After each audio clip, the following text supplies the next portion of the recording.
Okay, may tanggap tayo ngayon.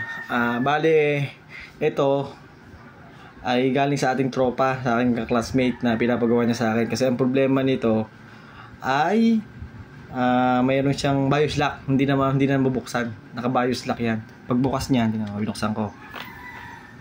Yan o. Yun, naka-BIOS password. Yan. Ang problema dito kasi sa mga gantong Lenovo, kung hindi mo siya ipa-flash, yun lang talaga ang tanging paraan dito. Ipa-flash mo siya. Hindi siya kagaya ng Acer. Hindi siya kagaya ng Acer na merong Acer, HP.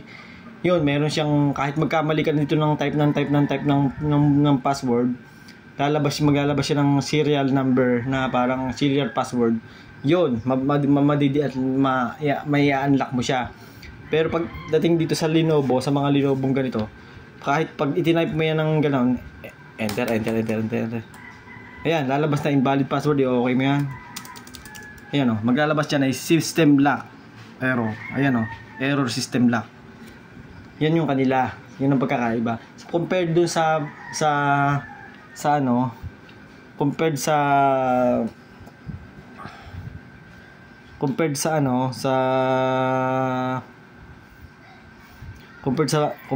ating Acer, doon sa mga branded, ay naglalabas sila ng code. Tapos doon sa internet or sa online, makikita mo yung kanyang serial, magbibigay sila ng parang serial code para ma-unlock mo yon.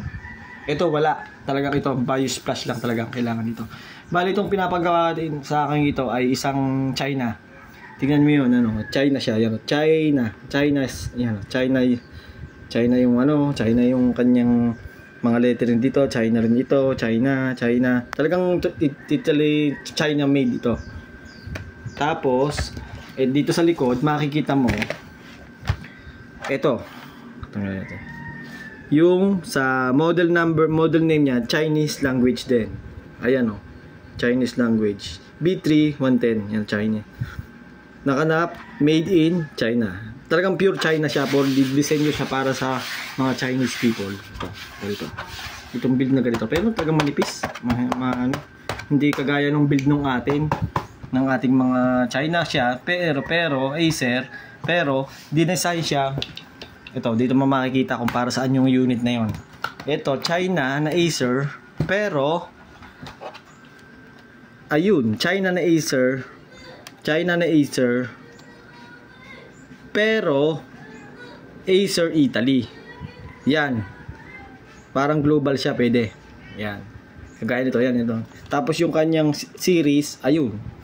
China siya, pero yung E5 series, 411 series. Globally, kasi may nakalagay dito na Acer Italy. Itong ginagamit ko to. Italy to. Italy class tong mga ganito. Italy class. Yan, yun ang aking main laptop muna pa samantala may binibuild pa ako na isang laptop na yung main laptop ko na Core i5 din na Lenovo. Ano naman yon, yung 520. Hindi din ganito Canada naman yun. Nga pala, pakita ko sa inyo nandito sa bag na to. Aring isa Canada. Pakita natin yung mga brand ng unit na dito sa bag ko. Kailangan kunin natin. Ito, sinasabi ko sa iyo na Lenovo siya, pero Canada siya. Ayan. Hindi talaga siya China, talagang pure na China. Ayan, yan, may ID number. Tapos Canada. Ayun, Canada siya. Ayan. Canada, kita mo, ang ibang talaga ang build nung mga Lenovo na pang global. Yan.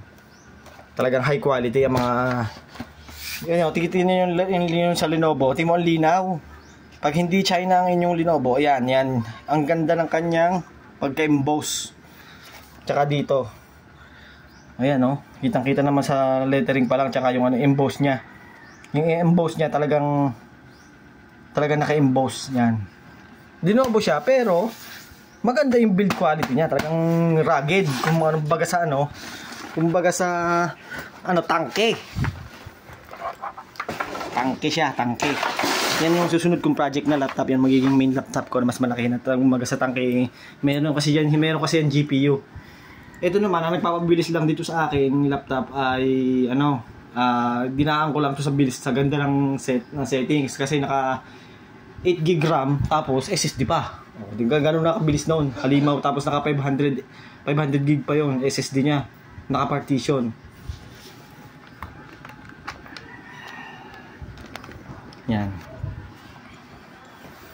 Yan ang aso ko. Chubi bibi, chubi bibi. So yan, yun lang ang content ko ngayon. Pinakita ko lang sa inyo kung alin yung China na galing mismo sa China at saka yung mga global laptop. Ito, mga global laptop to tsaka yun. So, yan. Ito, China talaga. Kitang-kita naman eh. Pati yung build niya, manipis. Parang Rusi. Rusi. Kumbaga, pati sa laptop, may mga din rin, mga second class. Sa laptop, may mga second class na rin tayong tinatawag. Oh, yan oh. B3, China oh. Okay naman sila. Kaya nga lang talagang magaling din talaga ang China. Or i5 pa yan oh. Oh, ganda oh. China nga lang talaga. Sige, bye guys. Thank you at salamat sa panonood.